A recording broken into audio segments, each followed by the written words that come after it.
नमस्कार मेरे प्यारे दोस्तों, मेरे सहयोगियों, स्वागत है आप लोगों को मेरे यूट्यूब चैनल प्रतीक एजुकेशन वर्ल्ड। और मैं प्रतीक राय आप सभी लोगों को अपने चैनल पर हार्दिक स्वागत और अभिनंदन करता हूं। मित्रों, हम लोग बात करेंगे शब्द के प्रकार के बारे में। पढ़ रहे हैं हम लोग शब्द के प्रकार के बारे में। दो इसके पार्ट पढ़ लिए गए, एक व्युत्पत्ति के आधार पर और एक प्रयोग के आधार पर।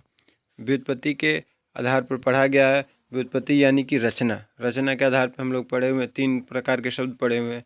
और प्रयोग के आधार पर मुख्य रूप से 2 प्रकार के शब्द पढ़े हुए हैं, अविकारी और विकारी शब्द। अब हम लोग पढ़ेंगे उत्पत्ति के आधार पर यानी कि स्रोत।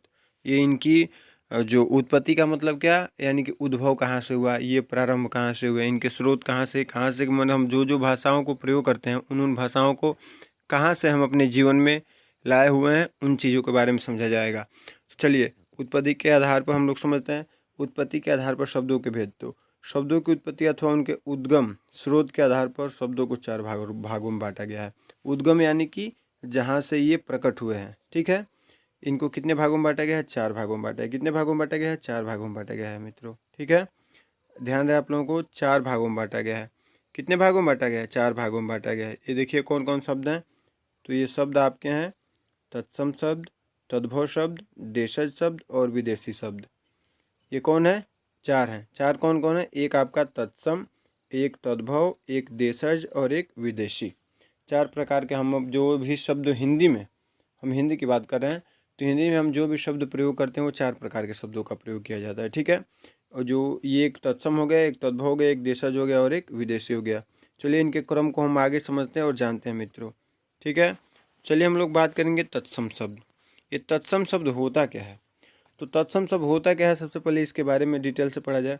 हिंदी का विकास संस्कृत या संस्कृत से उत्पन्न भाषाओं द्वारा हुआ है, इसलिए वे शब्द जो मूल रूप से संस्कृत के हैं और हिंदी में भी अपने मूल रूप में ही प्रयुक्त होते हैं, तत् अर्थात उसके सम अर्थात समान शब्द तत्सम शब्द कहलाते हैं। तत् यानी कि क्या है? उसके, और सम यानी कि समान। उसके समान जो शब्द प्रयोग किए जाते हैं वो क्या कहलाते हैं? तत्सम।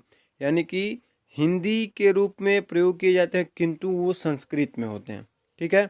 जैसे कि हम लोग दधी, दधी क्या है? संस्कृत शब्द है। क्षेत्र, हस्ती, कंटक, सर्प, लक्ष्य, रात्रि, वधु, क्षेर, शाक आदि शब्द हैं। ये क्या है? तत्सम शब्द है। यानी कि हम सामान्यतः देखिए, हम सामान्यतः दिमाग में रखेंगे कि जो भी संस्कृत के शब्द होते हैं वो क्या होते हैं? तत्सम होते हैं।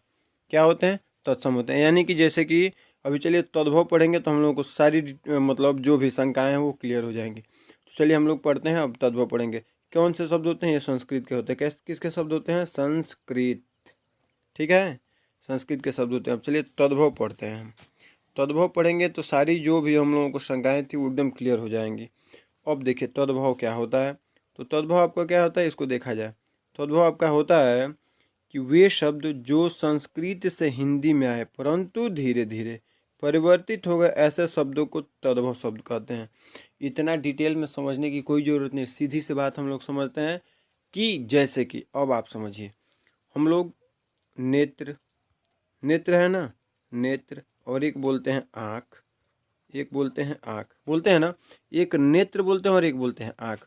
तो आप सपोज कीजिए, आप सबसे ज़्यादा किसका प्रयोग करते हैं? आप सबसे ज़्यादा आँख का प्रयोग करते हैं। किसका प्रयोग करते हैं? आँख का। तो आँख हमेशा आँख ही से बोलते हैं। नेत्र से इतना मतलब शुद्ध उच्चारण और संपूर्ण विवेचना करने का किसी के पास समय नहीं होता है। तो मुख्य रूप से क्या बोलता है आदमी? सामान्य जो यूज के वर्ड होते हैं उसको बोला जाता है। तो हम लोग नेत्र नहीं बोलते हैं, ये नहीं बोलते, हम लोग बोलते हैं आँख। हम लोग क्या बोलते हैं? आँख।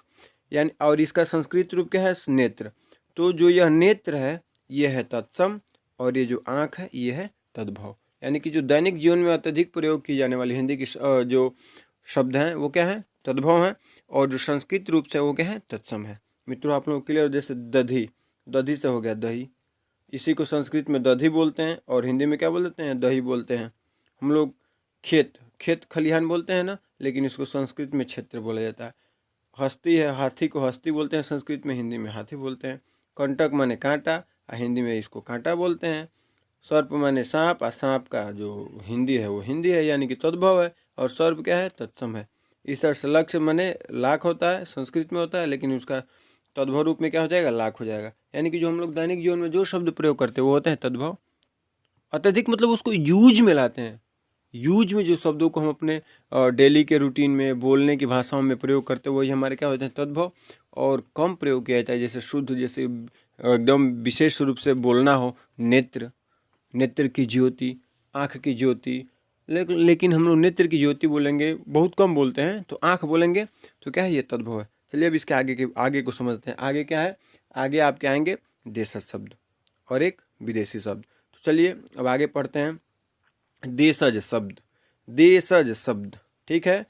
देखिए इसको समझते हैं हम लोग। वे शब्द जो हिंदी में क्षेत्रीय बोलियों एवं भाषाओं से आए हैं देशज शब्द कहलाते हैं। यानी कि देशज शब्द, जैसे कि हम रहते हैं भारत देश में, हम कहाँ रहते हैं, भारत देश में, और भारत देश की कुछ मूल भाषाएं हैं, ठीक है। मूल भाषाएं और उनकी क्या है, कुछ चिन्ह है, यानी कि भाषाएं हैं। और उन भाषाओं को क्या बोला जाता है, देशज बोला जाता है। यानी कि उन भाषाओं से कुछ वर्ड की भी उत्पत्ति हुई है। वर्ड की क्या हुआ है, उत्पत्ति हुआ है, रचना हुआ है। तो उस वर्ड को क्या बोला जाता है, देशज बोला जाता है। क्या बोला जाता है, देशज। जैसे कि हांडी शब्द है, ये हम लोगों के भारतीय संस्कृति से उत्पत्ति हुआ यह शब्द है। खटखटाना, ये भी क्या है, देशज है। खूंटा, पगड़ी, खिड़की, डिबिया, ये सभी चीज़ क्या है, ये सभी चीज़ क्या है, तौली, ये सभी चीज़ क्या है, ये सभी चीज़ आपके हैं देशज शब्द, ठीक है। ये सभी चीज़ क्या है, देशज शब्द हैं। गाय है, गाय हमारा क्या है, देशज शब्द है, ठीक है मित्रों। यानी कि जो हमारे देश में उत्पत्ति हुआ है, जो हमारे देश में निर्मित हुआ है, जो हमारे देश में बोलचाल के भाषाओं में प्रयोग किया गया है, वही क्या है, देशज शब्द है, ठीक है। चारों ओर, ये सभी क्या है, ये देशज शब्द है। तो अब हम लोग आगे समझते हैं विदेशी शब्द, ठीक है। विदेशी शब्द, विदेशी ऐसे ही समझ में आ रहा है, जैसे विदेशी यानी कि विलायती, विलायती, विलायती यानी कि बाहर का, देश का। तो क्या है, समयांतर में आई कई विदेशी जातियों के प्रभाव से हिंदी भाषा में अनेक विदेशी भाषा के शब्दों का समावेश हो गया। उन शब्दों को विदेशी शब्द कहा जाता है। यानी कि आप ही समझिए, जब जैसे कल्चर का प्रभाव पड़ता है हर जगह, तो हमारे संस्कृति में, हमारे समाज में विदेशी लोग आए और हमारे समाज में रहे, और रहने के बाद उनकी भाषाएं कुछ हमारे समाज में प्रयोग होने लगी। और वही जो आंग्ल देश की भाषाएं थी, जो विदेश की भाषाएं थी, वही हमारे क्या हो गई, विदेशी भाषाओं के रूप में जाना जाने लगा। अब इस विदेशी में, फॉरेन जो लैंग्वेज है, उस लैंग्वेज में देखिए कुछ कुछ प्रकार की भाषाएं कैसी कैसी हैं। तो देखिए उसको समझते हैं। विदेश समझ गए मित्रों, जो विदेश की भाषा हो, जो हमारे देश की भाषा न हो, वही होती है विदेशी भाषा। इसमें आती है अंग्रेजी, अंग्रेजी, अंग्रेजी सब लोग जानते हैं हम लोग, ठीक है।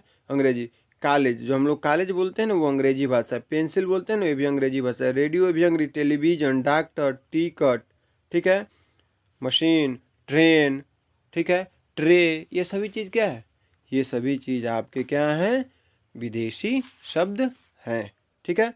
उसके बाद cigarette, cycle, station master, school आदि, ये सभी चीज़ क्या है, विदेशी शब्द। यानी कि विदेशी शब्द में अंग्रेजी हैं, ये क्या है, अंग्रेजी हैं, ठीक है मित्रों, ये अंग्रेजी शब्द हैं।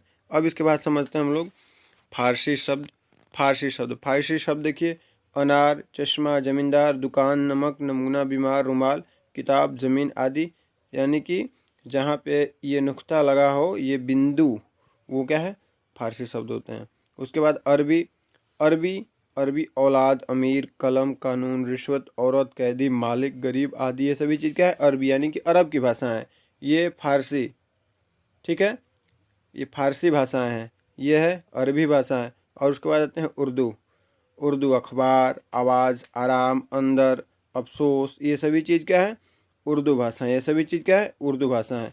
इसमें भी नुक्ता ये लगा हुआ होता है, ठीक है मित्रों। अब इसके बाद देखिए सबसे मुख्य चीज़ आता है संकर शब्द, ठीक है। संकर शब्द क्या होता है, तो दो भिन्न भाषाओं से मिलकर बना शब्द क्या कहलाता है, संकर। संकर यानी कि दो भिन्न भाषाओं से मिलकर बना हुआ शब्द क्या कहलाता है, संकर। इसके बारे में देखते हैं। जैसे कि लिख दिया गया है रेलगाड़ी, तो रेल और धन गाड़ी, रेल धन गाड़ी। रेल आपका है अंग्रेजी भाषा, ये क्या है, अंग्रेजी, और ये क्या है, हिंदी भाषा है। तो अंग्रेजी हिंदी मिलकर क्या बना दिया, रेलगाड़ी बना दिया। तो ये कौन भाषा हो गया, संकर हो गया। ये कौन हो गया, संकर हो गया। संकर यानी कि मिला जुला।